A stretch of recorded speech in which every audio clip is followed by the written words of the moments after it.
Now we're going to have a little Q&A at the end after we've had a discussion with Dr. Hay. Before we get going now, I just want to make sure that everyone's got a glass of wine and all your microphones are muted, because last time there are a lot of people asking if they could have a cup of tea during the webinar. So I want to cut that out this time. So hello everyone. Hi Kath, how are you? Give us a wave. You're the only one that's got their camera on. Well done. Everyone else is lurking. Hi, Catherine. Hi, Claire. Hi, Elaine.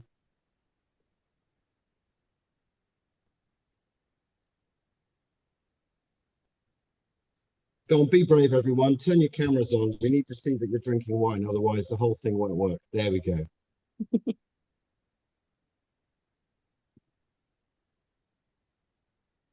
Hello. Yes. Cheers. Let's face it. We're not here to learn anything, are we? We're just here to get drunk together and talk about horses. I mean, and why not? Hi, Catherine. Cheers. Chin.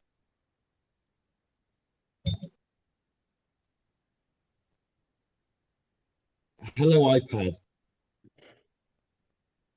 That was very clever of your parents to future-proof you by calling you iPad. Hello there. Hello, Anya. Cynthia. Felicity. A lot of you are called iPhone these days. I thought Sarah was a popular name, but no, it's iPhone. Hi, Sue. All right, we're just going to wait a little bit for some more to join because there's all sorts of issues with time zones and clocks and daylight savings time and Keir Starmer. All these things cause nothing but trouble. All right, good stuff. Hi, Sue. Hi, Murph.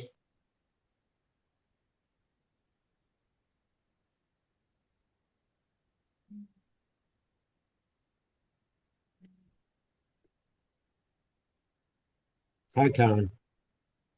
Hi, Sasha. Thank you for joining us. I hope you've all got alcohol. You're going to need it.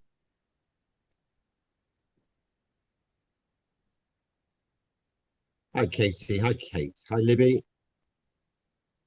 Good. We're getting there. Now, if you have got wine, please show the bottle. We're not peasants. So tonight I'm drinking a Côte de Rhône Village. Very nice. 2024, so it's, you know, could have waited, but hey. What are you all drinking? Please show me your bottles. Tea? Ah, oh, that's better. A Marlborough wine, an English wine. That's very brave of you. Actually, that Marlborough wine is very nice. So lots of mugs of tea. I must say I'm slightly disappointed. I thought it made it very, very clear that this is an alcoholics meeting. All right. Great stuff. All right, we're going to get cracking, everyone. All right, so tonight we're going to talk about horses' backs and specifically what we're looking for in a horse's back, why we're looking for it, and what we can do about it. Because, of course, the whole point is our job is to make it easier for your horse to be ridden, easier to perform all the things that we'd like them to perform without it hurting, and hopefully in the best balance possible. And this, of course, all focuses around how the horse uses his or her back. So, as we all know, to get the best out of our horses and give them a fulfilling and pain-free life, it takes a team. Okay, so we have our body workers, our vets, our trainer, the rider, the owner, the farrier. It takes a lot of us to get everything right. We've all got to be on the same page. And this is one of the reasons behind these webinars is because when I work together with a good team and we're all focused on the objective for that one particular horse and rider team, we achieve fantastic results. When we're in opposition about what the best course of action is, it becomes like a horse designed by a committee. So it essentially turns out to be a camel. And we want to try and avoid that and coalesce and get all the professionals together to share their knowledge and decide on the best course of action. In this case, what would be the most common ailments that we see in a horse's back, which is why we put along our special expert guest, Dr. Hannah Petrie-Hay. Hello. She's known as the Horseback Vet. You've probably heard the term before. She trained with Rob Jackson. And tonight she's going to tell us what she looks for in a horse's back, why she's looking for it, and then afterwards we'll chat about what she finds as a rider and a vet, and that's extremely important. What she finds to be the best solutions for these common problems. Now, I think when it comes to bringing together a team for the best of each individual horse, it's very important that everyone has an idea of what each component professional does. What is so fantastic about Dr. Hay is that she's a rider. She understands the problems that we're all encountering with our horses.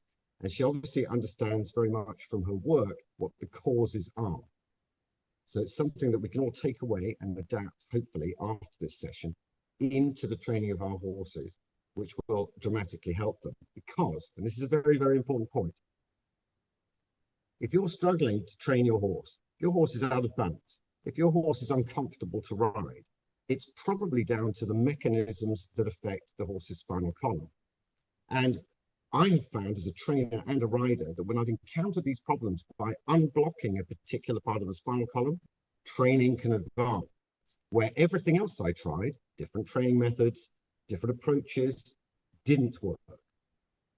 Now, I find this very common. So I believe that about 50% of our issues that we meet as riders are in fact biomechanical issues that the horse is having, and we can't train our way through it in the traditional sense. We have to isolate it, loosen the area, often deal with an underlying weakness that the stiffness is protecting, and then suddenly, within weeks, we can advance more than we have done in a year, 2 years, sometimes 3 years. All right. So that's enough waffle for me. So I'd like to introduce Dr. Hannah Petrie-Hay. Thank you for joining us, Hannah. Hi, Simon. How are you doing? I'm well, thank you.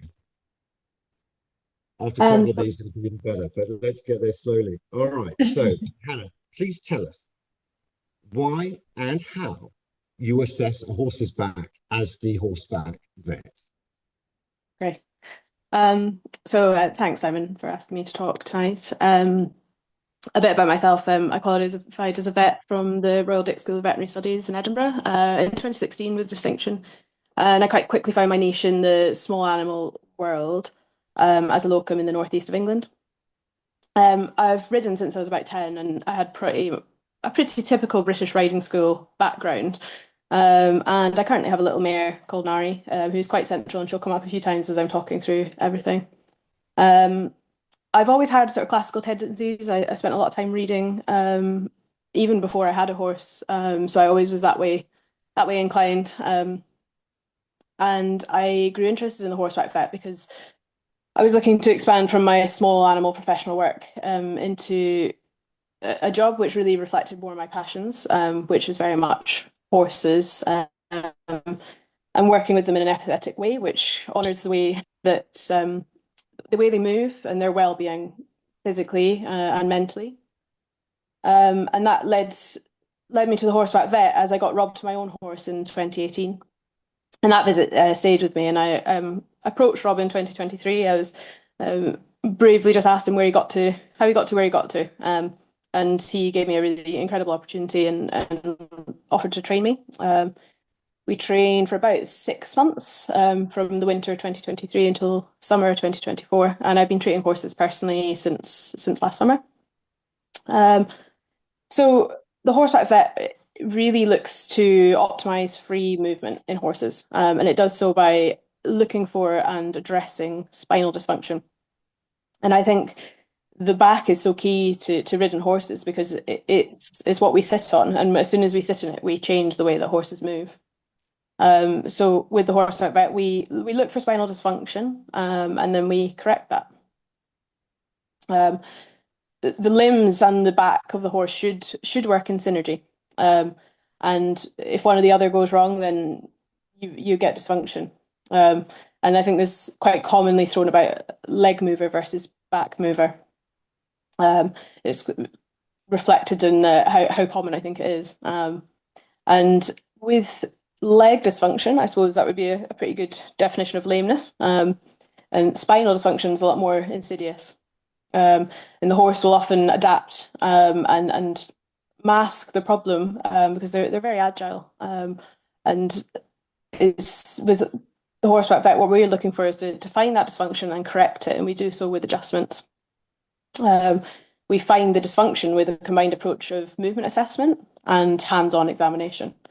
So whenever I assess a horse, I take a history because there are some things which they tell a story about which area of the spine is affected, and then move on to put my hands on the horse, and I check them from the pole all the way back down their back legs.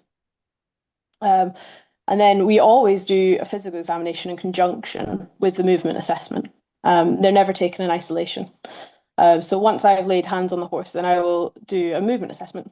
And that is typically done in hand. It can be done ridden, but I don't think it offers anything under saddle that I can't already assess on the ground. That movement assessment is typically that I will ask you to walk the horse away, walk back, trot away, and trot back. And then I also, during that process, will be looking to see the horse on the turn. So at each stage where you turn to come back towards me or turn away from me, I would ask you to walk the horse on the turn so that I can assess how the horse turns. Then I would want to see the horse doing tight circles in walk. And those circles are done as tight as possible without the horse pivoting on the spot. We do look at videos as well as an initial assessment. We would always have to see the horse in person to correct any problems we find. But videos can be a really good way of knowing whether or not we are the right person for you to see. What we would not treat is horses that are lame. That would need to be assessed by a vet who's, well, a clinical vet, I suppose. But if there's signs of spinal dysfunction, it can be well worth a visit. And the videos would follow the same protocol that I've just described. It can be quite hard when you, as a client, are taking the videos to know what we are focusing on. So I'll sort of talk through from my perspective at what I'm looking at each stage. So as the horse walks away from us, we're looking at the pelvis. And the pelvis should do two things. It should move from side to side. And at the same time, it should form a big figure of 8 on its side, like an infinity sign. That's indicative of lumbar function primarily. Then as the horse approaches the turn, what you'd want to see the horse is to come slightly quarters in. And for it to maintain the rhythm around the turn as well. They should kind of softly cross the forelimbs as they turn and come back towards us. And as they come back towards me, I'm typically starting to look at the front half of the horse. I'm looking for there to be a bit of play in the thoracic sling. It should be quite elastic and cat-like. And then similarly, they come back towards us and then trot away. All the time I'm looking for lameness, especially in the trot. In the trot, you'll see the pelvic movement reduced to more of that rotational movement rather than the figure of 8 shape. They come back to walk again for the turn and then trot back. With the circles, as I say, it should be around the handler and as tight as possible without the horse pivoting.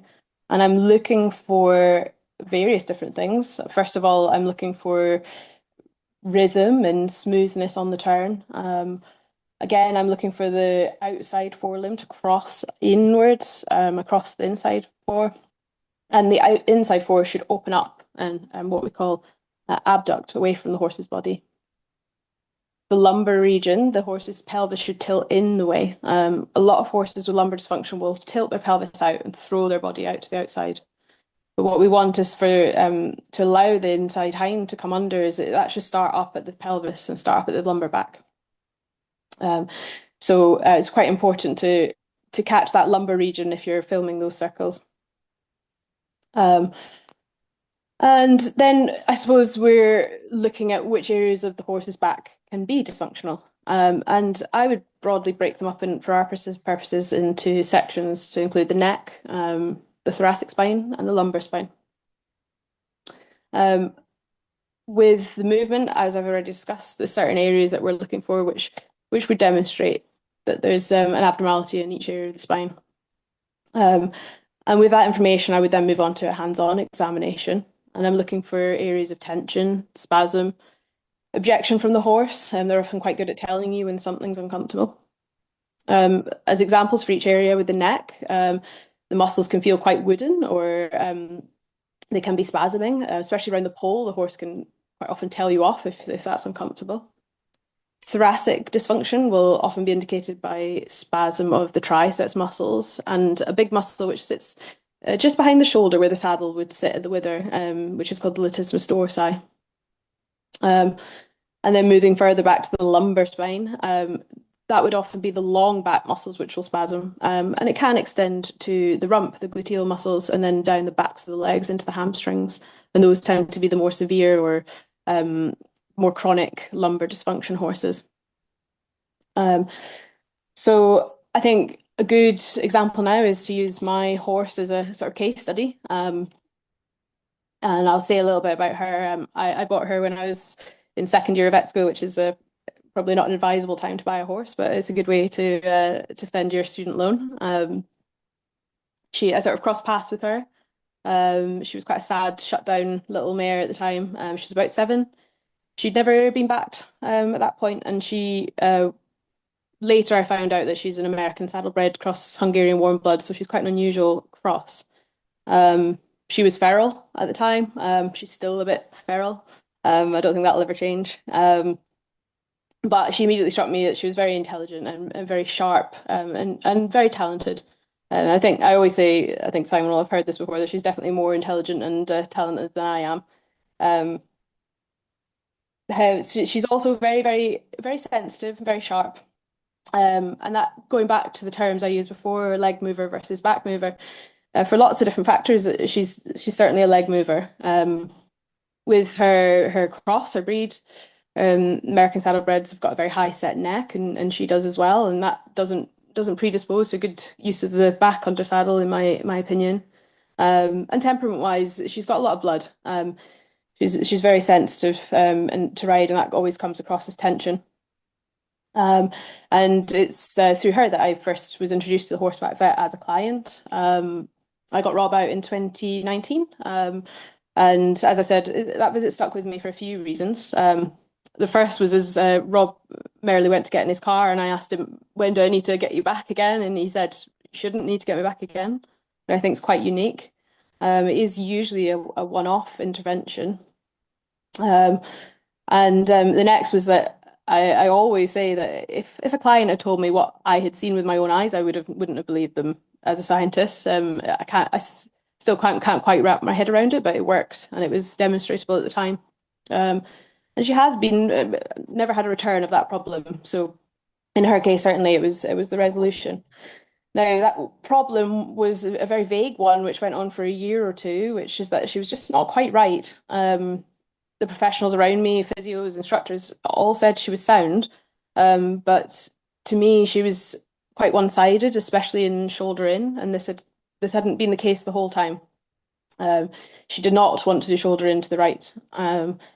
And she was also doing something quite strange, which I've not come across again, was that she did not want me on one particular diagonal, and she would almost shrug me off that diagonal onto her favoured one.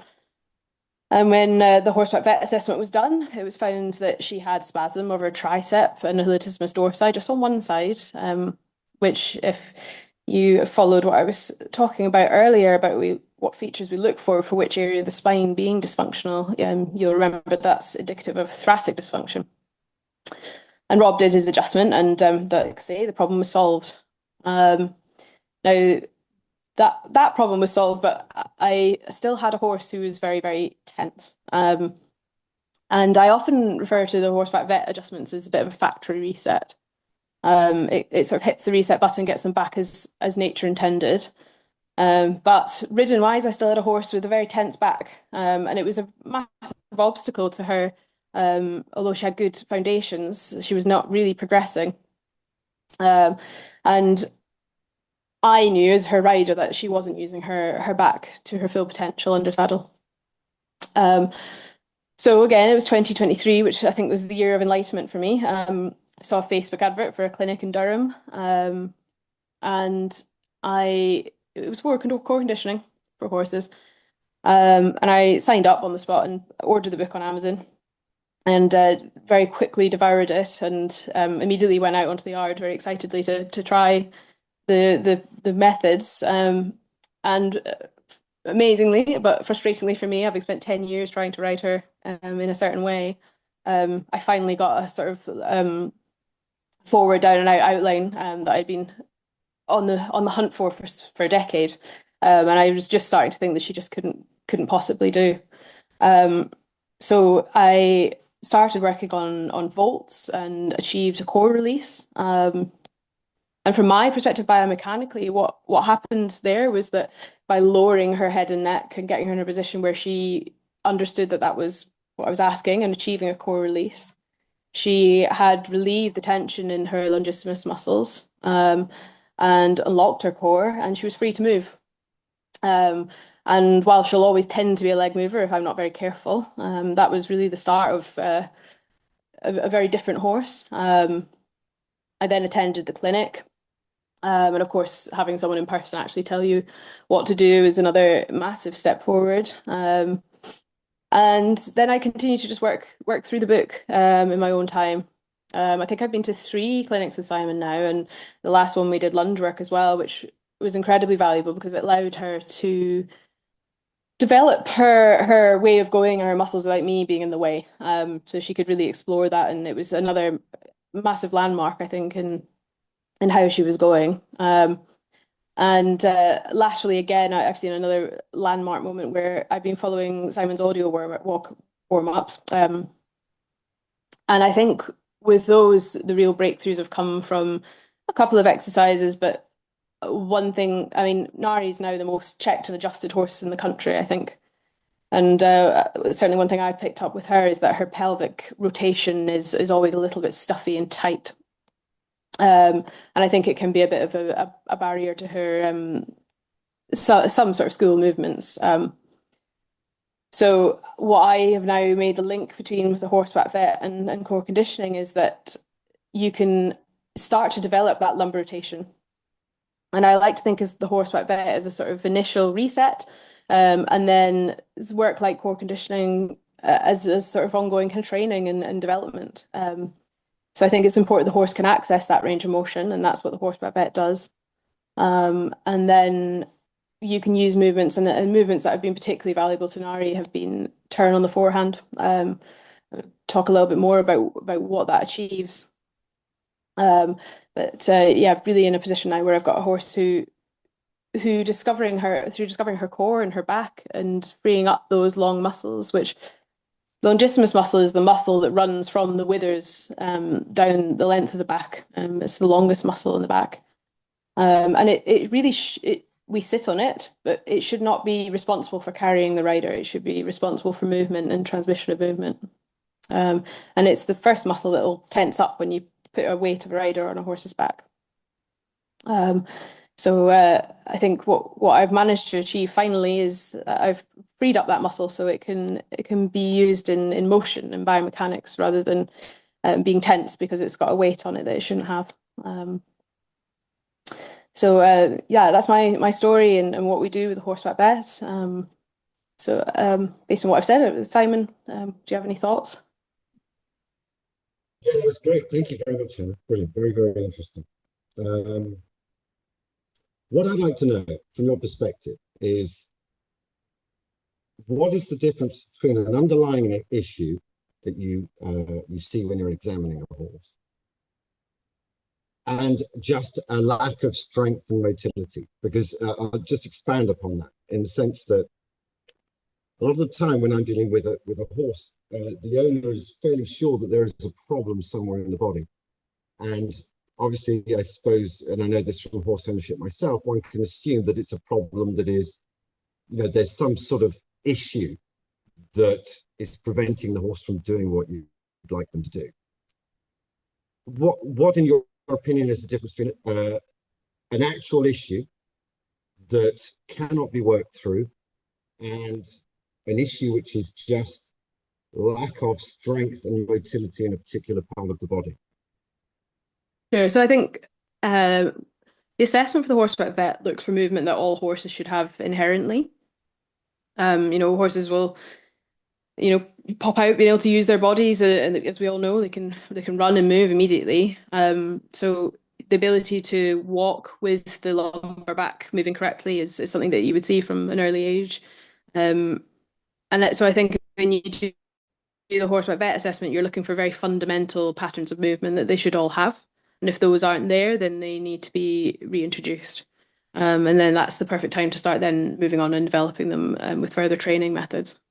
Interesting. I mean, what I find is that obviously I'm working with the vet, I'm working with the owner, working with the trainer, is that we come up with a few question marks. Why can't this horse move in this particular direction? Why is something fine on one ring, not fine on the other? Is there a medical issue? And I do find, and I find this very interesting, is that 99 times out of 100, there's a weakness which is being covered by tension, which is then affecting the energy flow from front to back and left to right, the sort of cyclic energy flow that a horse needs when it's working correctly. And that sort of hitting the panic button on the dashboard about having a medical issue is too often the first, I think it's done out of worry, but it's the first concern of the horse owner. So when personally I find, tell me if you agree with this, Hannah, is that what I find is if there's an underlying issue, when you start to poke the bear and you start to ask the horse to use that part of the body, obviously gradually on a daily basis with particular exercises that isolate the area that we're talking about, if there's an underlying issue, it gets worse. If it's not an underlying issue and it's just habit, poor technique, poor muscular development, again, maybe an underlying issue of pain that is being covered by tension. But actually, the more we isolate it, again, doing it properly by being very gradual about it, the problem tends to go away. Yeah, I certainly agree with that. Yeah. Do you agree with that? Yeah. I do, absolutely. And I think as well, another indicator for me that there's an underlying issue is that if we do, because the horseback vet sort of adjustments are very much, they do tend to be one-off interventions. And if you correct them, but they immediately creep back in and there's no good reason why, that probably indicates that there's something happening which is causing that spinal dysfunction, rather than the spinal dysfunction being the primary problem. So I think that's another good indicator as well. Yeah, I think that's very interesting. So in your experience,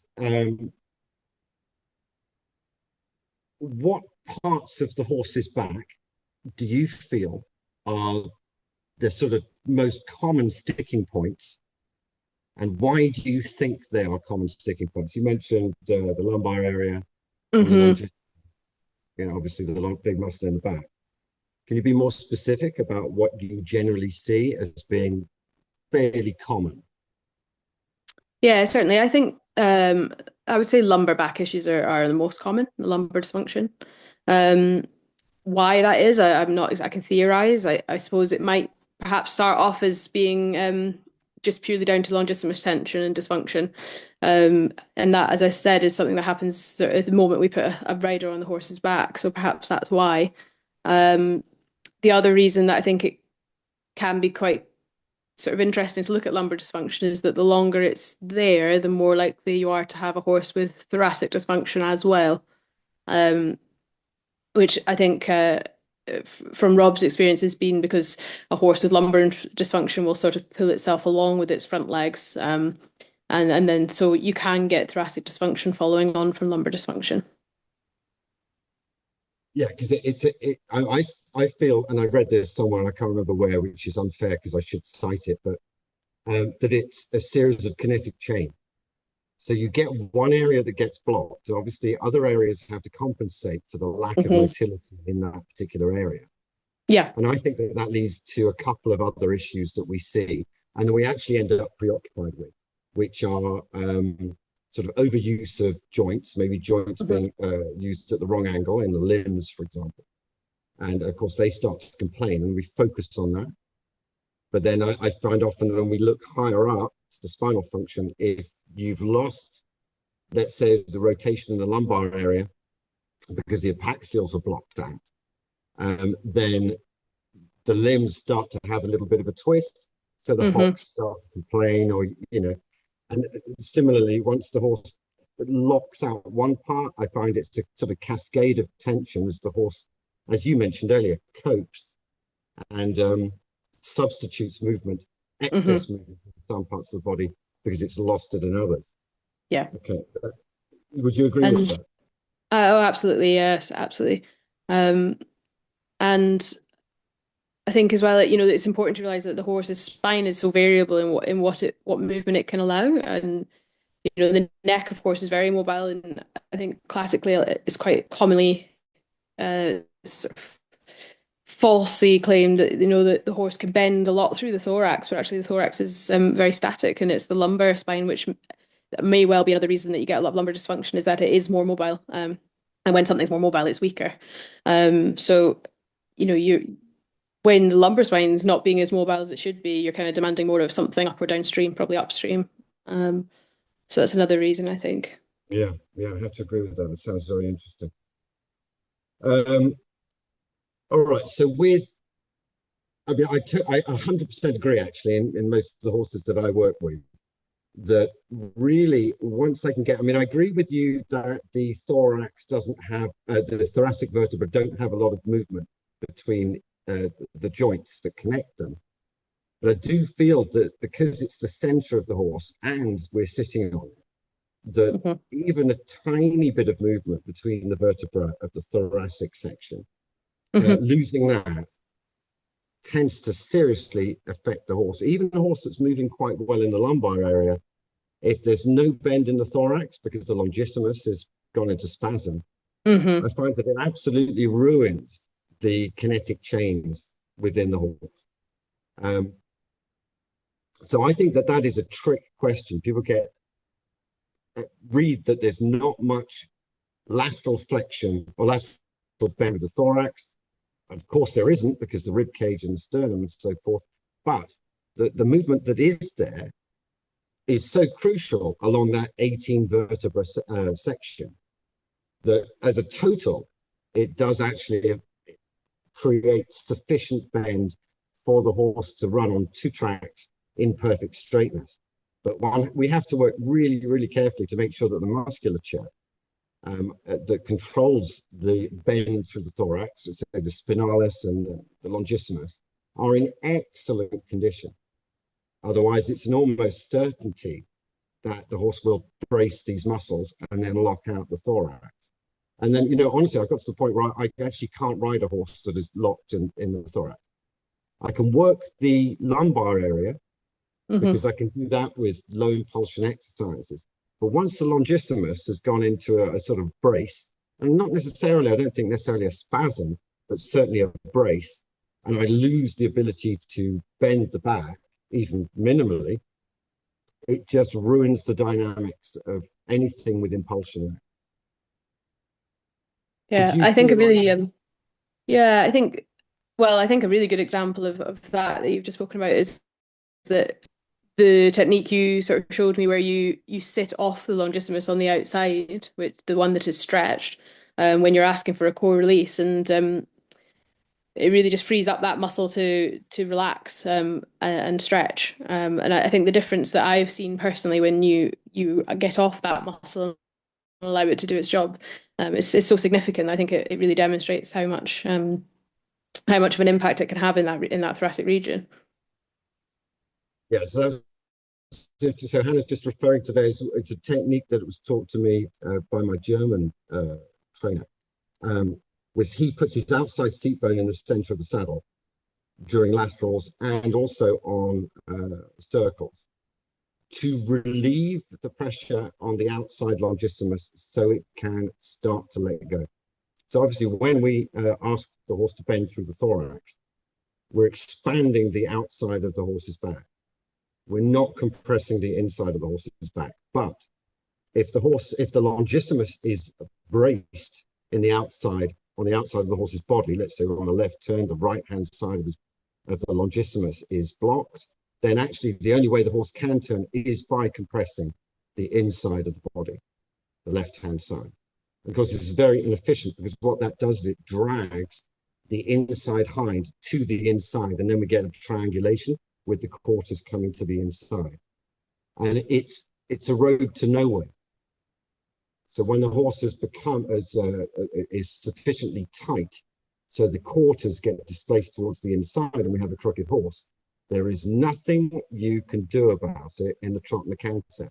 More leg, more spur, more flexion, none of it makes any difference because it's been locked away. And the more you pressurize it, the more likely it is to block, which is why I do the core release that you mentioned. Just give the horse time to relax on the lunge or under saddle at full stretch and really just let go and let go and let go. And again, I don't really see the point in trying to train a horse that hasn't got this ability yet because it doesn't go anywhere. And believe me, I've trained horses for 3 years and they haven't improved until I've done this for 2 weeks. And then suddenly the training takes off again. Very interesting. Okay. Can we talk about turn on the forehand? You know that everyone thinks I'm a stuck record about this exercise, but it's so valuable and it works so well. And we're going to show a video of it later. Can you tell us what you think turn on the forehand does for a horse? Yeah, I think for me, I think it's that tendency towards lumbar dysfunction, of which part may well be that you lose the rotation of the pelvis to either side. And turn on the forehand, it's very sort of low impact and low speed, or it can be. You can do it in hand as well, and if you can get them to the point where when they step over and rotate around their forehand, they're bringing their hind underneath of them. You should get quite a lot of lumbar rotation. And it's certainly been an area where, some horses I think will always tend towards certain patterns, and I think it allows you to isolate quite carefully that rotational pattern. And then it's definitely something that I've seen that, if you're always aiming for that figure of eight shape movement in walk, then it's part of that pattern, that rotational movement. And if that's absent, then the back's not quite moving as intended. And when that's happening and you're not getting that rotation of the pelvis to start with, it's going to affect every turn that the horse does, and the sort of transmission of forces as they turn from the back legs up through the back. So for me, I would say it's by far the most valuable exercise, beyond the core release, that I've used with my own horse. I think for her, the primary reason is that isolation, in a low impact way of that rotation. Yeah, fascinating. Yeah. I actually don't think there's any other way of getting to the lumbar area. I think because it's so short and the muscles that control it are so strong that once it locks out, you can ride your horse on 20 or 15-meter circles in walk, trot, canter for 25 years, and that will stay locked out. And I find that the articulation, and I really like your analogy there of the figure of eight of the pelvis that we're looking for. That's something that everyone should look for in their horse walking away. That the turn on the forehand just puts sufficient rotation through the pelvis by transferring the weight from one hind to the other and back again. That as those transfers the weight and it puts this rotative force on the lumbar area, they start to release there. And once they realize they can use it, as long as there isn't an underlying pain site, and I find that 99 times out of 100 there isn't, they start to incorporate it in their straight line work. And the difference is palpable. I mean, I find that, Hannah, I need you to explain this to me today, all right? Because this is deep stuff. Is that out of all the exercises that I use to isolate different body parts with the horse, turn on the forehand is probably the one that has an obvious improvement after each repetition. Why is that? Absolutely. Um, Well, I don't know for sure, but I think that that whole area of the horse is incredibly strong, and areas that are strong are quite prone to being tense, and lacking sort of movement, or lacking flexibility. So I think it kind of goes back to, and it's what you said there, that once the horse realizes they can. And I think, again, going one step further back is that the horseback vet adjustments ensure that the horse can. And then you want to start letting them know that they can, because there's a lot of evidence to suggest that if there's tension, so, I think first of all, you ensure that they can physically do it, it can be achieved, and then you start to teach them that it's a safe position to be in. And I suppose with each repetition as well, you're just working on range of motion. And I think one concept that we repeat quite often with the horseback vet is that the adjustment's one thing, it restores how they should be, but they are not strong in that new range of motion. They're not strong in that new position. And I think that's probably why you see that improvement each time, is that you are building strength in that new position at that end range. Yeah, interesting. So that's a very important step. I think that when I'm training horses, I find that it actually helps to break the question, the challenge, down into as smaller chunks as possible, Hmm. and really make sure that we have the chunk prior sorted before we move on to the next one. And I think so that's a very interesting concept. So with your work, you show the horse under really zero impulsion. Hmm. They can move in a particular part of the body. Hmm. And then they have a sort of psychological breakthrough and say, okay, maybe I can move through there a bit. I mean, I think it's really just it's the principle of yoga, I suppose. And Yeah. then the next step is, can you do it under your own power? Hmm. And then the final step is, can you do it with a gorilla wobbling around on your back? And then when they can do that, you can do anything. Yeah. So I suppose that, yeah, the trick is to, so I don't necessarily dive in there at your level. I will take the horse from the ground and ask them to do it under their own power. Hmm. Um, how often do you think that the horse owner can access these body parts themselves? Is it something that you find people can do? Um, well, I mean, I think that's probably entirely reflective of the success of your methods, and that yes, it is entirely possible. Otherwise, what you would do wouldn't work so well. Um, I think, as I say, there's a lot of value in ensuring that that natural range of motion is there. But yeah, I believe it's entirely possible to chip away at it, you know, in a more sort of holistic way, for sure. And in a day-to-day way, I think it's, if you're at sort of zero and you start doing turn on the forehand and you achieve even sort of 30% improvement, that's a massive improvement in range of motion. And I think as well, with the back being a chain, that if you improve one area, you're likely going to improve a different area at the same time, in conjunction. So, and it's certainly absolutely something I've seen with my own horse, is that you improve one thing and then you go back to something else, and you've seen steps forward there while you weren't particularly focusing on that. Yeah, interesting. Because they do stack up against each other, do they not? And Hmm. I find also, I don't know if you find this, is that the you can almost see the origin point of a particular chain of tension that we see in horses. Is that there's obviously something that happened at some point where they braced and they got used to doing that. And then, of course, then we get Hmm. other areas building on top of that tension.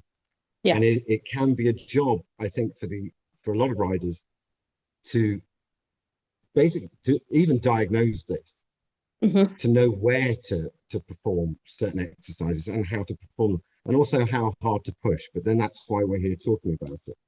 Yeah. And I Really suppose you're dealing interesting.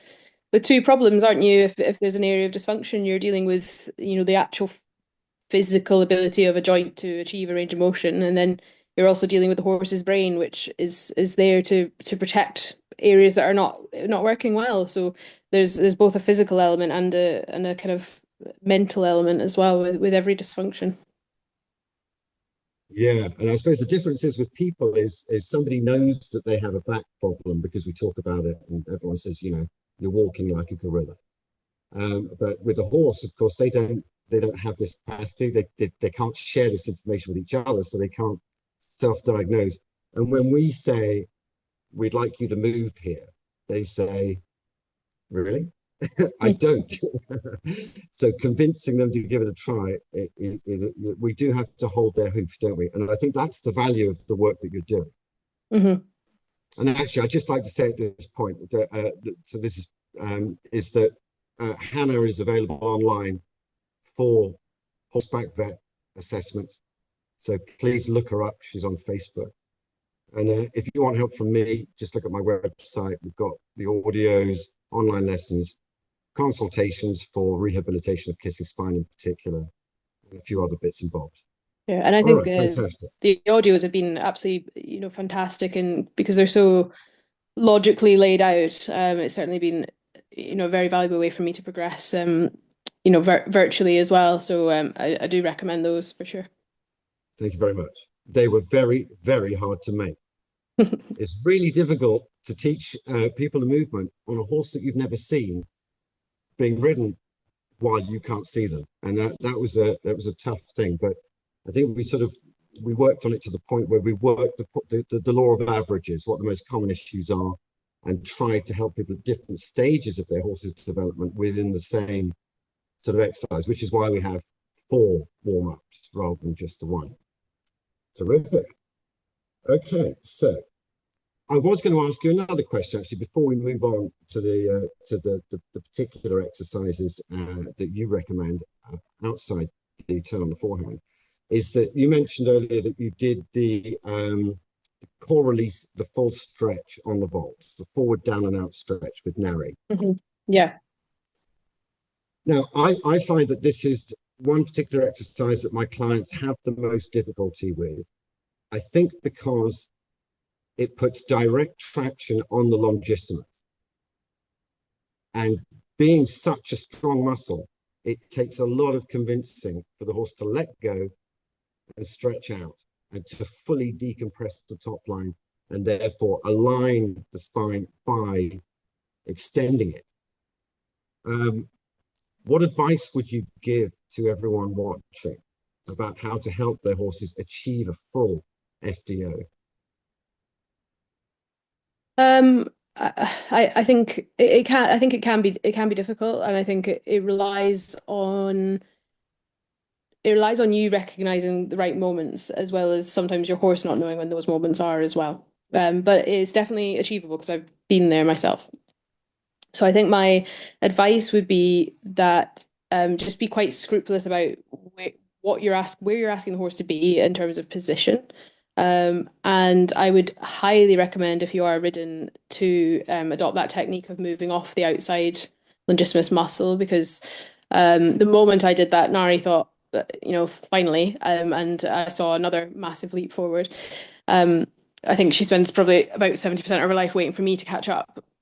So I would highly recommend that because when you're asking a muscle to stretch, you're putting it in a position where it's relatively weak. So if you can get off of it, you will encourage the horse to sort of trust that process. So that's something that has been absolutely key in achieving getting her from her nose being by her knees to her nose being by her fetlocks. So it's a very easy thing to add on early on, I think. And I think the other thing is patience as well. Once you've got certain that you've got the horse in the right place and you're off of that muscle and giving the horse the best chance to do what you're asking, then there's an element of waiting and letting the horse explore. And I think there is a lot of merit as well if you can learn to do it on the lunge. Get out of the horse's way, set it up correctly, and just give the horse a chance to sort of explore because there is an element of exploring. And I think you have to be very, very careful when you're riding horses in this way that if you notice tension, you can't ignore it. You have to deal with it immediately because I think tension just breeds tension. So if you're getting tension, then you need to just do something differently. And I think I'm quite militant about that. And because I think tension's just it's a real problem. It's a real pathology, I think. And I think it's probably the root of most problems in ridden horses. So I think that would be my main kind of takeaways, really. If you can do it on the ground, do it on the ground. I have to say, I'm not sure I would have had the skill to initially. But it does have that benefit where you can see everything, you're not in the way, and you can allow the horse to sort of use his own body and explore a little bit. Yeah, well, Spanish riding school can't be wrong. Yeah. We spend a lot of time doing groundwork as we used to, but I think people are probably too much of a rush to get on their horses. And if you just joined us and you don't know this type of work, allow me to explain. I'm a trainer. I train horses to be athletes. And over the years and decades, and it took time because I'm not that bright, I realized that in fact it wasn't a question of talent. It wasn't a question of whether the horses are born athlete or not. It was more to do with the fact that very few of them are born dancers. The rest of them, you have to turn them into dancers, just like we train human athletes to do something. But the added problem from the horse's perspective is not only are they don't know what we want, they don't know how to self-correct, and they're carrying a human, is that the body goes through various changes because it's not designed to carry that human. And the first thing that happens is you get this presence of tension in the back, and then you get all its little brothers and sisters that come along and bolt on over the years, which is why it's actually easier to solve these problems, as Hannah said, earlier rather than later. Because if you've got a way of going that's established for 10 years, it's going to take a while to get through not only that level of tension, but also to teach the horse how to use a part of their body that they're absolutely convinced that they can't let go. And the effect is you may have a fantastic horse that's really well bred, but it's a shadow of what it can be because it's fundamentally too weak to carry the rider in this crucial part of the body. So as a performance trainer, I feel that the basic exercises, the core strengthening exercises, the core liberating and releasing exercises, and the spinal alignment exercises are actually the fastest road to performance. Because if the horse cannot stretch fully, if the horse can't bend and use every joint along the spinal column, then you're going to top out in your training. You're not going to be able to ride this horse very easily because there's going to be angular pulses through the movement of the horse's body that you can't cope with as a rider. I mean, I think we're all familiar with sitting on a horse and getting launched out of the saddle in sitting trot. Very, very common problem. Why? Because the horse's back is locked out, so the limbs are being overused, so the horse's back is coming up into the air and then leaving you in the air. When you're sitting on a horse with a functioning spine, you sit on the crest of the movement. In fact, as the lumbar section, as the thoracic section moves the least of all the parts of the horse's body, you're actually sitting on the bit that's most stable. So when you get the core sorted out, you can sit. When you can sit, you can relax. When you can relax, you can place fine aids. The horse can feel a fly. So if you can give an aid, which makes a lot of sense, but has the pressure of a fly landing, you can then start to ride sensitively and correctly. And up until that point, it is not the rider's fault if they're having to use a lot of strength to either move with the horse or try and influence the horse, because of course the horse is very reluctant to offer it. So you don't have access to it. So core work is performance work. And our job, even as a leisure rider, our job is to make the horse's body strong enough to carry us without them losing balance, so they feel fluid, so they feel they can connect their body parts. And at that point, you can then have this beautiful experience with the horse that we're all chasing. And it is not a far away holy grail. It's totally achievable with every horse of every breed. And at that point, I'd like to introduce you to Claire. Now, Claire is out of Jazz. It's Jazz the Chihuahua, not the dressage horse. Okay, so I just want to show you a couple of things that we're talking about here. So Claire is very flexible. So this from the top, this would be lateral bend through the thorax. And then here, at this point here, the lumbar area, we want to get a rotational movement through there because the lumbar section can rotate and round. So if we want to get the pelvis to curl under a little bit, we have to have loose epaxilles along the top of the lumbar area that give it freedom. Now, obviously, thanks, Claire. Don't eat that. So the obviously the tension's covering up a weak area, right? So we have to be really careful and progressive. When we start to introduce movement somewhere, we can't expect there to be strength underneath. Because if you get a very strong epaxial, let's say just under the skin behind the saddle, it's because the psoas, the multifidus, and the structures underneath the spine cannot cope with the forces involved. So as we loosen an area, as we convince the horse to let go where they're defensively tense, we have to very progressively start to activate and strengthen and develop muscles that are much deeper, that are controlling that movement and causing the tension until they're strong enough to take over. And when the core does take over, then the defensive muscles can let go. Then you're in business. Then you have motility and strength. And then you can start adding a lot of impulsion, and you maintain the horse's ability to use those parts of the body.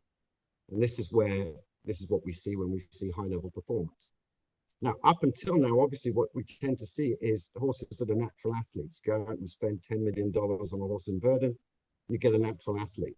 There's no guarantee that you're going to end up with a natural athlete, and most of the time, we never see them again. That's because the system had the range of motion, it had the ability, had the coordination, but it didn't have the strength. And of course, because it's offering all these things naturally, people tend to put their foot on the accelerator and go. And the horse cannot take it. So be careful out there. With the young horses, build it from the inside to the outside, always using carefully dosing how much range of motion you're trying to get on a daily basis and how much stress you put weak or atrophied muscles that are controlling that area because they're under stress that can't necessarily take. So it's very gradual. So that went on for a long time. I do apologize. What do you think about that, Hannah, if you didn't fall asleep?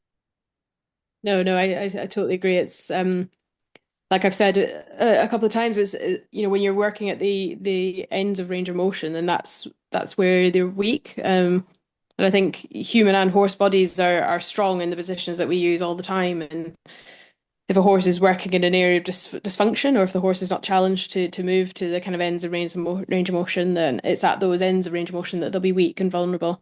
So it's you'll often hear after an appointment with us, we say don't do rein back, don't do hill work, and the reason for that is it will force the horse to a position where they're not strong enough yet to maintain themselves, and it can kind of undo all the good work that we've done with our adjustment. So yeah, I think that's very reflective of what you've just said there. It's got to be gradual, and you've got to recognize that even when you have a movement, it may not be strong. And if it's not strong, it's not going to be sustainable. I tell all my clients, do it slowly. It'll only take 3 months. Those 3 months are going to go by anyway. But by focusing on these key areas of the horse's body, after 3 months, you have a completely different horse. And actually, what I find is that once the core takes over and it becomes the sort of let's say the principal driver behind movement, it's a self-fulfilling prophecy, just like tension is a self-fulfilling prophecy. I think that once we start to see, when I'm working with horses regularly, when I see that they're under a lot of physical pressure, a very demanding job, when I see an area of the body start to lock up, we back straight up on the impulsion and the physical requests. And we restore, because there's obviously something under there. And the more we push it, the worse it's going to get. And the trouble is I think with horses movement, and because they've got this amazing ability to compensate for, completely disabled body part, better than we do. I think that it's the quicker you approach it and deal with it, the better. So and I think, all the factors, you can't have them all immediately. You might have range of motion, but you won't have strength, or you may not have range of motion, and you have to achieve that and then build it to be strong. It's a sort of a bit of a paradigm where you won't have all the factors to start with, and you've got to work with what you've got and just ensure you've got both strength and mobility at all times. And then, as you've said, impulsion can it's what you want, but initially it's not going to be safe to do in a joint that's weak or poorly developed or conditioned. Interesting. So while I've got you on the line, Hannah, there's one very interesting question. It doesn't necessarily apply to every horse, but it's something that I find quite interesting, and it's the subject of hypermobility. So a lot of my clients have got fantastic athletes, and they have a very large range of motion. I find that actually these horses get into more trouble than the horses that are more, say, traditional in their genotype, that have a sort of very limited range of motion. They seem to suffer from fewer problems. Can you tell me why you think that is? I think that very much loops back round to what we're talking about, leg movers versus back movers. I think it's relatively rare for a horse to be sort of hypermobile in their back, but they can be in their limbs, and it's something we breed for. We breed for flashy leg movement. So and that if the back's not doing its job properly, you certainly don't want to ask for more limb movement. So I think that's very much again is why that term is so prevalent today. Really is, if a horse is not using their back and they are a leg mover, then you're going to just be asking for trouble because the back is at the end of the day still dysfunctional. Okay, very interesting. All right, so just very briefly before we go to the Q&A, I want to talk about the couple of exercises that we talked about. So if you haven't seen them and you're watching, you know what we're talking about. Hayley, I don't know, you probably nodded off. Have you got the turn on the forehand video there? Could you put it on the screen first? I will do that now. Thank you. We have a few videos. So I will just scroll through and you tell me which one you want to use.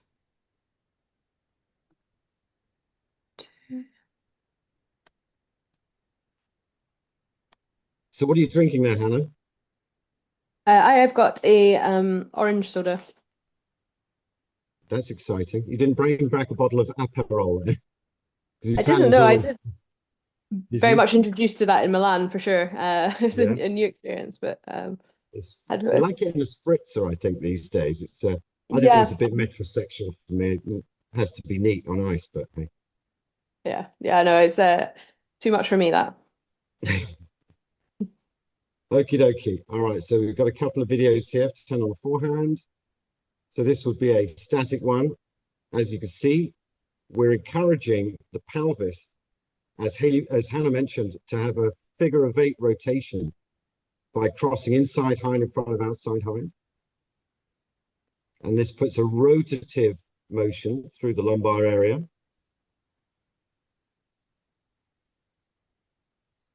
That's lovely, Hayley. Thank you. If you could play the other one now, where we stretch down as well. So to really, when the horse gets very good at it, we can extend the head and neck down. This horse is just learning to do this.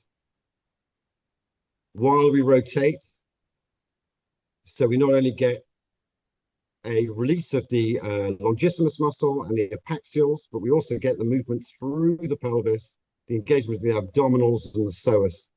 It really is the whole package.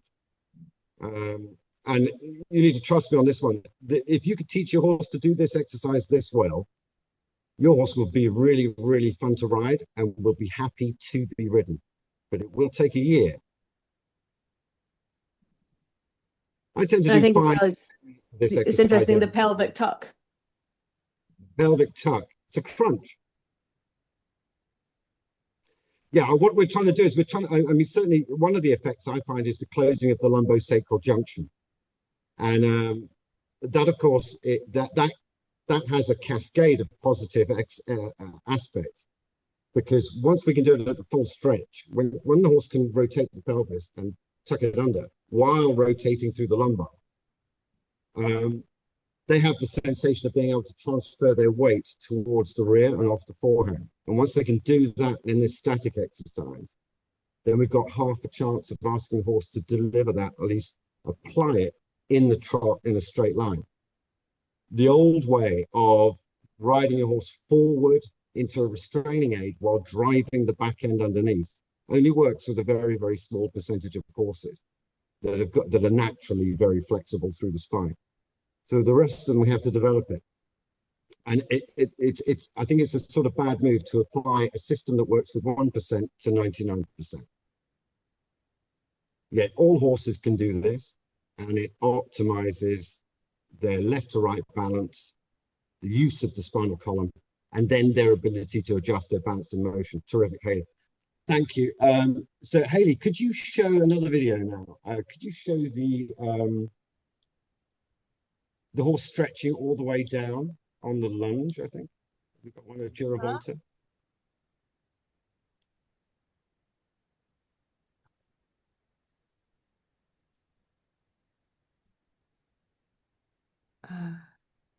Sorry. I think there's one with the black horse on the grass. Yeah.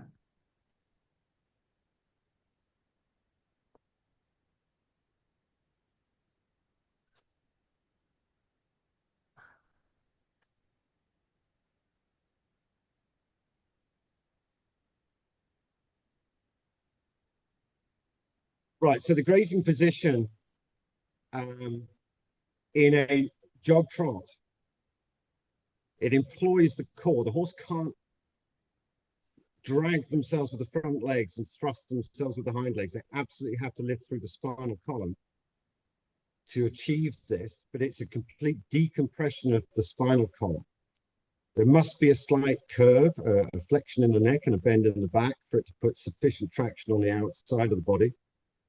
But once a horse, again, learns to do this, it gives them the ability, the natural inbuilt ability to lift through the torso, through the core, to solve their balance issues. After a horse can do this, then we've got half a chance again of sitting on top and the horse being able to adjust their own balance. We must always remember the horse is born with ABS, traction control. They just don't know it's within them. So we have to give them exercises to master where they can't use what they were using before. It's a agricultural pushing and dragging. They've got to focus on those core muscles. And then when they do and they get good at it, they do it all the time in all movements. And then we have a horse that keeps themselves in balance, and we don't need to half halt every other stride and annoy them. Fantastic. Okay, Haley, could you show the autopsy, the dissection of the nuchal ligament video, please? So I nicked this from Beck's name. I hope she doesn't mind.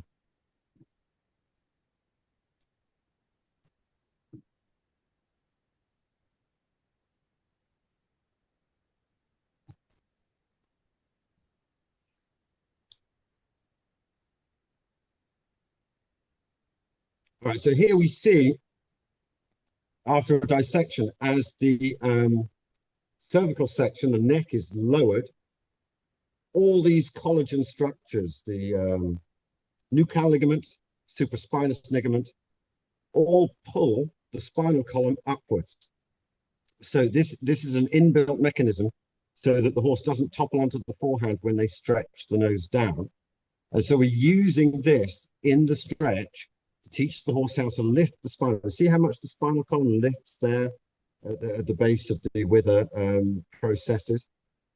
We need all the lift we can get in the front end because that, of course, we've got a very heavy horse traveling forwards. So if we can manually use the horse's body to manually lift the spinal column at the front, then they have access to a whole load of different talents that they didn't while their weight is bearing forward and down.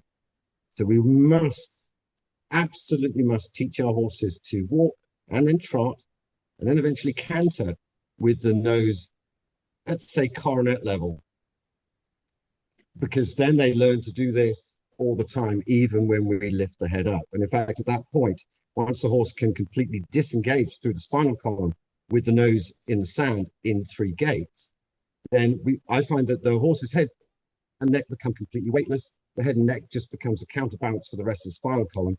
And we can ask the horse to carry the head anywhere, and it doesn't affect the central mass and the horse's body balance.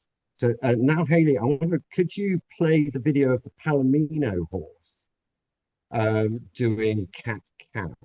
All right, so cat-cow is an intermediary exercise that after we've fully stretched out the spinal column, and the horse has access to all these wonderful abilities, we can then start to gradually teach the horse to come up into a more traditional outline.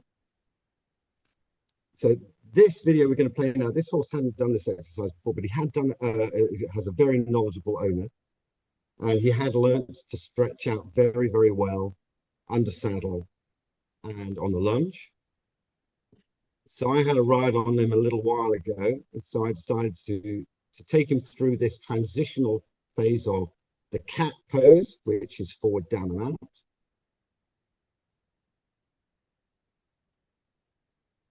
Into the cow pose, which is more engaged, traditional outline with the pole at the top. Now, I find that it's only fair to allow your horse to see where he's going. So I always try to encourage the horse to ride with his nose in front of the vertical. I don't think that once the horse's spinal column has been liberated, there's absolutely no reason for the horse to be overflexed at the pole. It's unfair. I think, as Hannah mentioned earlier, pole problems are insipid and they're very common, difficult to diagnose, difficult to solve.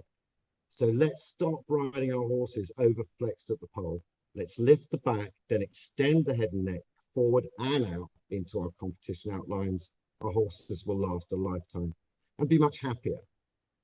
I mean, nobody really wants to look at the ground. And I do think that even with the horse's face being vertical, I think that that may in the future be seen as being too much of a restrictive posture. Now, the beauty of extending the horse's spinal column and creating total function through it, and again, using these internal capacities that the horse has, is that when we bring the horse up onto the bit, it's resistance free. They're happy to be placed in that positive tension outline. Now, Hannah mentioned earlier leg mover, back mover, and I'm using the term positive tension. These are all from the great Gerd Hoshman, of course. So credit where credit's due. Lovely. Thank you very much. So that's the cat cow. And then what I tend to do is when the horse is learning this, I stretch out any tension and then bring them up into a competition outline, maybe fiddle around a little bit, and then stretch them back out again to release any tension. Because the last thing you want to do is teach your horse to be ridden up and on the bit for 45 minutes. That is exactly how you're going to increase the tension level in the back. You absolutely have to do whatever you're going to do and then stretch the tension away. And by doing that, you prevent it from accumulating. All right, fantastic. Thank you, Hayley. Thank you, Hannah. What we're going to do now is have a quick Q&A. So if you've got any questions, if any of you are still awake or you haven't got so drunk you can't remember why you're here, please come online and ask Hannah or myself a question, and we'll do our best to help you solve a puzzle you're experiencing with your horse. Who do we have, Hayley? So, sorry if I mispronounce your name. I'm going to try my best. Thomas Sina asks, just wondering how she can help Margot, the bigger one of her pair. She wants to step her inside hind back behind the outside leg more often than in front. In the turn on the forehand, currently working on the lunge. Okay, just so I get that right, can you repeat that, Hayley? She wants to step, her horse wants to step her inside hind behind the outside leg more often than in front of that leg. In the turn on the forehand exercise on the lunge.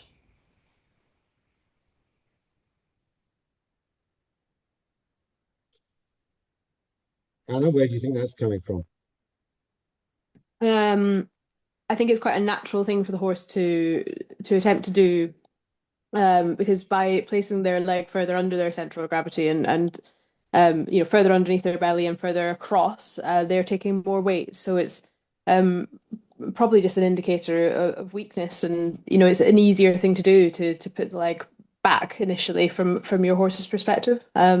It could be a little bit indicative as well. There's a bit of tightness in the lumbar area. That sort of lumbar rotation may not be happening, so that the reach of that inside hind may not be quite there as well, because it is that inward rotation that allows the horse to step both forwards and across.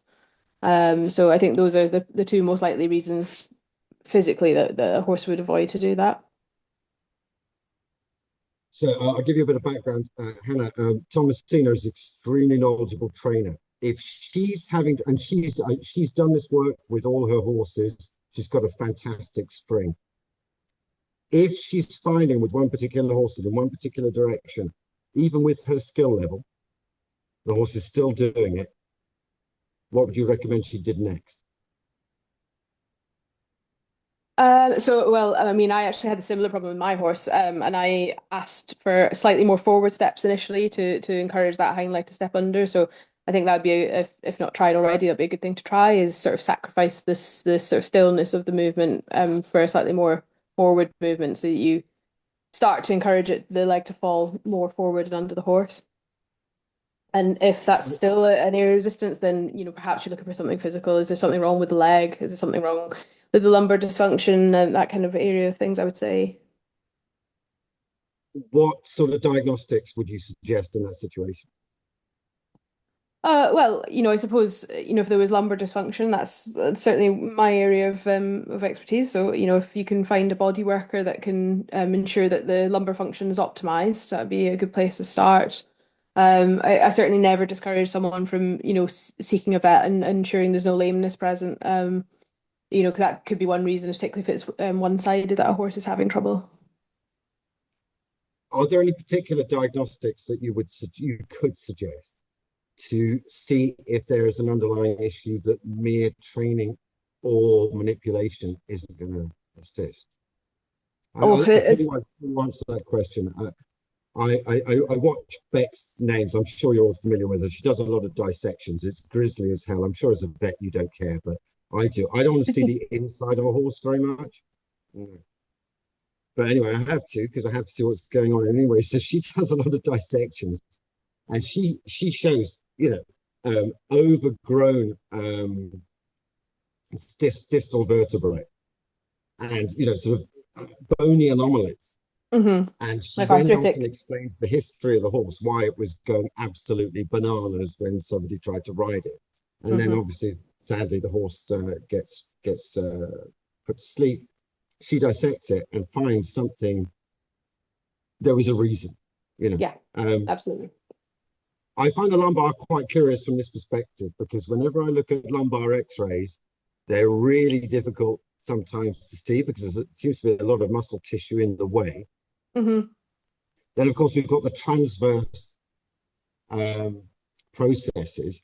That seems to be a site of issues sometimes. And I do wonder, when horses have a big discrepancy between left and right that I can't really explain with muscular issues, because they're not displaying that level of problem in other movements, in particular movements.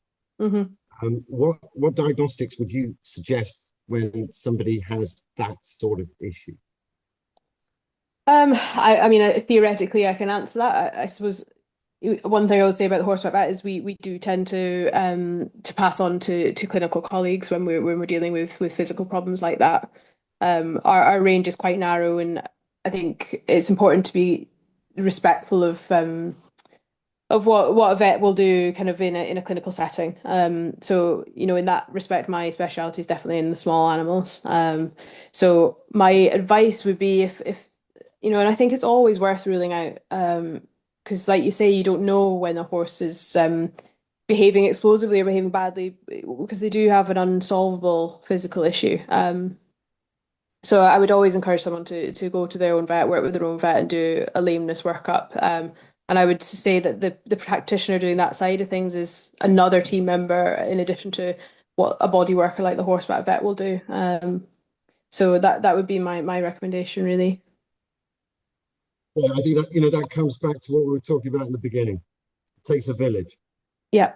We have to find the right people, get the right answers. We all have different areas of expertise, and I think that what we're doing here, and what you just mentioned, is a really good example of that. is Hmm. that we all have one objective: how can we solve this horse's issues? And so we use each skill set to try and find the root cause and then the best course of action to help the Yeah. horse out the best. Yeah. And I tell you what, you sure know it when you haven't got the right team, because you can't get to the bottom of anything. All Yeah. right, great. Yeah. Thank you, Thomasina. Lovely question. I hope the horses are well. Haley, next question, please. Please, if you guys want to come on and get off of mute and talk to us, you're more than welcome to. But as I see questions, I'll just chime in, okay? So Zoe has our next question. She asks if you guys could please explain a little bit about how to deal with tension in a horse. I was going to say I deal with tension with gin and tonic, but you had to finish it with the horse there. Hannah, what are your thoughts? Yeah, I think this is quite interesting to talk about because it expands on everything you were speaking about when the videos were on. And I think the fundamental area of tension is going to be in your longissimus muscles, and I think that happens, as I've said, from the moment we put a saddle and a rider on a young horse. And the nuchal ligament system that you mentioned, the beauty of it is that all horses have it because that's how they graze so efficiently, and that's how they graze by, when they lift their heads up and down without much muscular effort. So by encouraging the nuchal ligament to do the lifting of the vertebrae, as was shown in that video, then you free the longissimus from that kind of false role it adopts, which is to support and hold the rider under tension. So I think that you can't go wrong from addressing longissimus tension, and you will achieve that by getting the nuchal ligament to initially do the work, lifting the back, opening the space between the vertebrae, freeing up the longissimus so that it can be a muscle of movement, sorry, rather than a muscle of tension and strength. And you can tell from the makeup of that muscle that it's designed for movement, not strength. If you dissect that muscle, if it's tight and it's carrying weight, it's not what it's designed for. Um, and you can engage that nuchal ligament system with a core release. So that would be my absolute number one way of relieving tension, for sure. It is an excellent answer. Thank you, Hannah. I think what's important to you bring something to my mind is that being a long distance quadruped, the horse is equipped with this nuchal ligament and supraspinous ligament to give it a sort of passive carrying system. It's like a suspension bridge. So you've got this very, very strong cable of collagen running along the top that is attached to the base of the cervical and the neck vertebral column. And so what it's designed to do is it's designed to carry a lot of these component parts, these very, very heavy parts of the horse, over long distances where the laws of physics are carrying the bulk of the weight. The problems occur, as Hannah just pointed out, where we're asking locomotory muscles to take the weight of body parts and us. That's why they go into tension. So that's why I use long and low work. And I do suggest that if any of you do suspect your horse has a back problem and the back muscles are not functioning properly, try training your horse. So you do the same things, but try training your horse to do all the movements in a long and low frame. So the bulk of the weight, again, is being taken on these structures and not on the locomotory muscles. That will free the locomotory muscles to let go from this sort of artificial tension that they have to have because they're carrying load. Then they can start to move, and then you're on the way to having motility and expression and balance. Really, really solid point there. Thank you very much, Zoe. Haley, do we have another question? Or do we have anyone that wants to appear in person? I must say, Sarah, you didn't dress for the occasion. The curlers and the bra, I mean, it works at home, but we can see you, your camera's on. Carolyn, go ahead. Hello there. I've got a question for each of you. Hey, Hayley, isn't it? I was just wondering about you talked about releasing in your work, and I was just wondering what that sort of entailed, because you can have various ranges that can't you? You can have big like, sort of like pelvic thrusts with the back leg, or you can have very, very gentle releases, the sort of Masters and Method type of thing. And I was just wondering what you sort of incorporated into your work. Yeah, it's certainly more like your bigger releases for the majority of things, and certainly the lumbar area. And I think a lot of the time to achieve restore that lumbar movement it has to be quite a big movement. Now, you can do that quite sympathetically in that it's the horse that does the moving for us actually. And we just put the horse in a position where you generate a movement which readjusts that lumbar area. So the method that Rob uses and that he taught me is that first and foremost is that you check that the limb, and it would be the hind limb in this case, is comfortable. So we do a series of flexions first to ensure the horse is comfortable with the position we're going to be putting it in. So that's something that I think is incredibly important. Then when you've established that they are comfortable, you simply almost take the place of that hind limb. And you get the horse into a point of equilibrium and balance where you are that hind limb for them. And only then do you just instigate a little bit more movement to tip them off balance enough that a normal horse will create a sort of jumping motion. And that jumping motion is what corrects the lumbar dysfunction in the majority of cases. Okay, thank you. So I know some people have concerns about some of the back limb, the hind limb motions, because it's sort of particularly with the stifle, it's unopposed. Does that make sense? So are there any things that you just definitely wouldn't let anybody do on a horse that you recommend wouldn't be done on a horse? Oh, I don't know. I mean, I suppose I think you have to do these things very carefully. It's easy to think that they're, big, strong animals, and you're not going to, particularly the forelimb adjustments, that is done under our force as well. So you have to do a number of things to ensure that the horse is in a position to receive that really. So, I think you have to know what you're doing. You have to, first of all, if you're going to be putting in a horse in a position where they're a little bit compromised. And I think, steps you never skip is making sure the horse is comfortable with what you're asking. I think another area you can be quite sympathetic is, which leg you start on as well. If the horse is better on one side than the other, do what's easier and then go back to the difficult one. And with regards forelimb, where it's our strength that's asking for an abnormal range of motion, you give the horse a bit of warning, you stretch these muscles, you ensure comfortable in the range you're asking initially. And then you do that movement well and do it once, preferably, I think. Okay, thank you. You certainly need to know what you're doing, don't you? Okay. Thanks. And I have a question for Simon as well, please. I was just in the Giravolta, in a jog trot, my horse sort of shuffles with her back leg because she has got some hock issues. But I just wondered whether that was okay and whether she will track it more as she gets stronger and more mobile, or whether I should be asking for more impulsion. Good question, Carolyn. What we have to remember is if we go to, how old is your horse? About 14. Yeah, so if we can ask a horse to alter their internal geometry and how they move, they're going to lose all the quality in the pace. They're going to drag their hind feet. They're going to stiffen up. They're going to slow down. Just as we would if we suddenly hit the gym to train for that triathlon. So I don't let that sort of thing bother me because I see it now every time I train a horse. I can have a horse that comes in and leaps around like a deer, but everything's in the wrong place and everything's working improperly and all the strength is in the wrong place.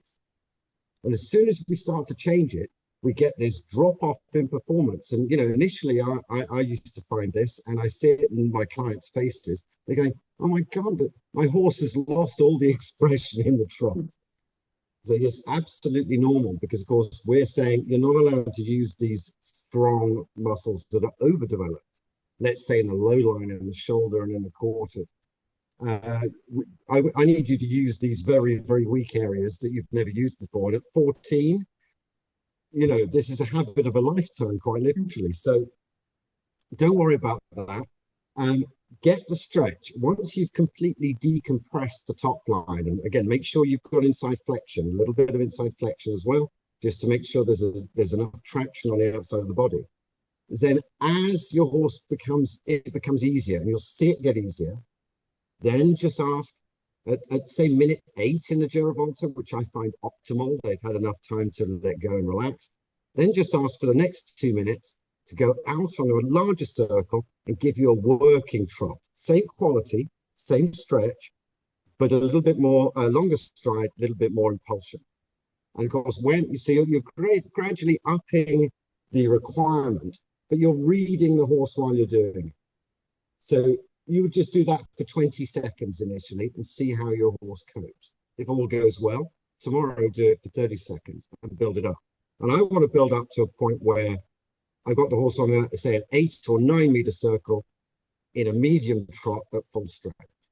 But all the energy is going up through the body and they're springing up off the ground. So it's a medium trot in its true sense, not that it's bombing around the arena on the forehand, but it's really engaged and really round. The Germans say Durchgelassenheit, which is a very good term. Try saying that after a couple of beers. But so the point is, you read the room, you choose your moment, and just experiment with asking your horse for a little bit more, and you see how they cope. We all need this. You know, when we're training, without a little bit of a push every now and again, we become static. And the horse, obviously, your horse doesn't understand why you're doing this. She doesn't understand that you're doing it for her own good and actually to extend her comfort and her working life. So we do have to be the motivator, but I try to be the sort of, come on, let's go motivator rather than get on with it, or I'll use the whip motivator. And I'm sure you're not like that, Caroline, so I'm not suggesting that. It can be done with encouragement. And then just keep expanding it and keep seeing what she can deliver. Again, minute 8 on Girovolta is optimal for experimentation because that's when they get in their groove. And then you've got a 2-minute window to play with a little bit more. But don't worry, the hind feet dragging will improve as the strength and flexibility improves. Always does. Brilliant. Thank you very much. Thank you. Thank you. Now we have Louise. So she asks, how do you ensure that by encouraging your horse to drop his head down, that he's not actually defaulting to being on the forehand, as some trainers might claim, in brackets? Yeah, this is an old chestnut. Thank you. Sorry, who was that? Louise. Louise. Hi, Louise. Now, when the horse is halfway down, yes, there is probably more pressure on the front legs, but there is a very simple explanation to this, which is if you have a weight sticking out the front of a mechanism, the weight is there whether the head is up or head is down. What we notice is when the horse is still braced in the back and not fully released in the back, is it appears that the horse has plunged more onto the forehand by stretching down. This is because the nuchal ligament and its effect has not been employed yet. So that lifting of the spine we saw in that grizzly clip earlier, if we don't get to the point where the spinal column lifts, because the nuchal ligament and its collagen lamellar lift the wither, then the horse goes into a sort of static coping mechanism and seems labored on the front end.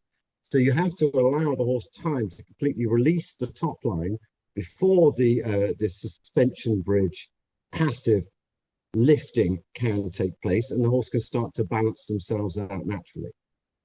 So the horse isn't more on the forehand than they were when we were wrestling them onto the bit. We just couldn't see it when we were doing that. So part of training a horse correctly is letting go and extending it all until it corrects itself. And because they're all designed the same way, they will get to a point where they find their perfect point of balance at full extension of the spinal column. So the on the forehand, it just means not doing it quite to the extent that it needs to be done to correct itself. Good question, though. Keeps coming up. I think that's very well described in Jared Houseman's book. And I think the point that people often miss of the whole process is that, yes, while the neck stretches down, you get that tension on the vertebrae, which lifts the back. You also then get the pelvis tucking under. You get better reach of the hind legs. As the hind legs become under the horse's center of gravity, that actually pulls the weight back off the forehand. If the hind legs are stepping further under, then they are by definition taking more weight. Right. So that's, Hannah, that's so interesting you said that. And it illustrates the fact that by optimizing what the horse is naturally equipped with correct training, then they bring themselves into balance. And all the body parts that we may spend our time trying to train into sort of activation through power naturally start to activate and align themselves simply because they were designed to do that. Then you add power. And then you have a horse that can propel itself or lift itself with ease and grace. And all the body parts create a harmonious whole, which is what we're trying to do. And you'll know when it happens as well. There's a very big difference between, your stereotypical riding school horse that's not asked anything, and it's got its head lowered. You'll feel yourself, the quite obvious changes when you get it right. And I think, quite clearly illustrated in your book, Simon, is that, you get a real change in their pace. They slow down and they regulate and their tempo changes. So, it's a very different animal to a horse, a horse that's actually achieved core release than one that's just sloping around with their head down. It's quite apparent, and it's one of those things that if you feel it, you'll know. So, and until you feel it, you might wonder if you're missing it. Yeah, very, very good advice. Like most things, it gets harder before it gets better, but I wish we could change that. Okay, hey, should we have one more? Jill asks, I have just acquired a very underdeveloped Lusitano from Portugal. He is 3 years old, but more like 2 years old. He has a lovely loose back. He is a lovely loose back mover by nature. I'm starting the groundwork with him. Should I start to teach him the Giravolta, or is it a little bit early? Really good question. My go-to is the Giravolta at all ages. Now, I'll give you an anecdote as to why. So for a while I bred, by the way, congratulations on buying a Lusitano. Everyone should have a Lusitano in their life. I don't, and my life is empty. So well done, Jill. I agree. Okay, so when I was breeding racers, I used to watch them pre-weaning gallop behind mum around the field like lunatics as they do, and they'd all be slightly crooked. And I would send them off to the pre-trainers and trainers, and some of them would get stress injuries in training and so forth. So what I started to do is I did with the young thoroughbreds before they went off to pre-training, what I was doing with the warm blood, because I developed all my techniques with warm blood. So I basically did a mini version of the Giravolta, just 2 or 3 minutes, 3 times a week of alignment. So there's, again, very, very low stress. Once they got used to going around in a circle and being thoroughbreds, that was obviously quite traumatic for the first couple of days, but they get used to it. The whole point of the Giravolta is that we're using a particular angle, the angle of the small vault, to create uniform bend through the spinal column. The spine releases in this at this angle, and then the musculature starts to release. And again, then we start to employ the passive suspension system, and the locomotory muscles can relax and then start doing their job. Then the horse finds themselves straight on a curve. So on 2 tracks. When the horses learn to do this, they can do it themselves. So I would see the horses just before they went off to pre-training after doing this with them, and they would gallop across the field absolutely dead straight, like an arrow, leap up in the air, head to the left, shoulders to the right, quarters to the left, totally mobile and free. The horses I did this with took the pre-training, took the training and went off and won a lot of races and never broke. Because the alignment of the skeleton is the horse's, it's the key to a long life and as symmetrical, or at least as symmetrical as that individual can be. So yes, a long answer, compressed, bulletin point, too long didn't read, is Giravolta for the young horse. Just take it very, very easy, keep the impulsion very low. You get something for it too. You get a relationship that starts not with human sits on back, turn left, turn right, because I'm pulling your lips and gums left and right. You get to establish these things from the ground when you have eye-to-eye contact. That gives them a lot of reassurance. And that while you're teaching them the Giravolta, before you go into any any ridden work which may involve impulsion, it allows you to develop that relationship over, I'm going to affect and influence your alignments to help you. That sets your relationship off on a very, very good grounding. And I think that we should do that with each other, but that's probably another podcast. So yes, Giravolta, young horses, absolutely fantastic. What it does is it stops you from meeting 90% of the problems that you'll meet when you're riding your 5 and 6 year old and trying to train them for competition. Because once you've got an established problem, you have to then go back and fix it. Or again, you top out, you find that the horse can't perform in the way that you want them to, or you've become static in their progression. And again, the secret is back in the basics. And the Giravolta is probably the basic. It's can you be straight and can you release? It's a great question, Jill. Thank you. And I'm jealous. Enjoy your horsey. Trish asks, would tension in the pectoral area indicate her horse is dragging himself along with his front legs? She's assuming tension as he goes to bite it if she touches that area or tries to pick up his front feet. She is currently working on the Giravolta on the ground, and as he was diagnosed with kissing spine, and he has always been very sensitive in this area, but the more she learns, the more she's noticing his behavior. Okay, Hannah, pectorals. Yeah, I think I think it's important to say that you'd have to see the horse to know for certain, but there's a few things that comes to mind, and yes, it could be sort of thoracic dysfunction that can extend down into the kind of girth groove area and towards the pectorals. Now it might be relevant, and your horse, but we know that chronic pain is associated with ulcers, and perhaps some of the treatment your horse has had may have predisposed to ulcers as well. And I think the more severe reactions we get in that kind of region, they can be associated with ulcers, even with the sort of work we're doing with Horseback Vet, where we're looking for spinal dysfunction, it can still be relevant. So it would be worth considering, as there are some risk factors as well. But yeah, certainly that region for sure. Yeah, some thoracic dysfunction is feasible as well. Very interesting. Yeah. Would you suggest any particular manipulations or exercises that she could do to help without getting Um, bitten, of course?